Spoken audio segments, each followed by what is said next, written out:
என்னுடைய பர்மிஷன் இல்லாம என்னுடைய வண்டி எடுத்து தப்பு. நான் உங்க மேல கேஸ் போட போறேன். சுப்ரீம் கோர்ட்டு கூட போ. கட்ட வேண்டிய டியூ கட்டியிருந்தா நான் ஏன் ஓட்டி இருக்க போறான்?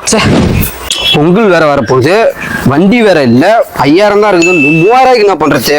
கண்ணா ரேஷன் கடை வரையும் போயிட்டு வாப்பா. ரேஷன் கடைக்கு போறது யாருன்னா பார்த்தாங்கன்னா என்ன நினைப்பாங்க? ரேஷன் கடைக்கு போறேன்னு நினைப்பாங்கப்பா.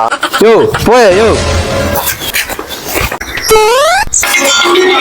பொங்கல் பரிசு தொகையாக ரேஷன் அட்டைதாரர்களுக்கு 3000 ரூபாய் ரொக்க பரிசு வழங்கப்படும் அறிவிப்பு வெளியிடப்பட்டது.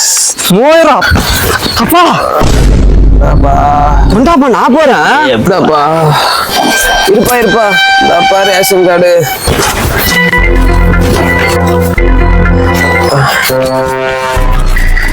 அப்பா என்னப்பா என்னாச்சு? அப்பா கையில உள்ள பாப்பா காலமா போலாம்ப்பா. உள்ளப்பா இது வேலைக்கு ஆகுது. என்ன 3000 ரூபாய் விபதி அடிக்க போறேன்.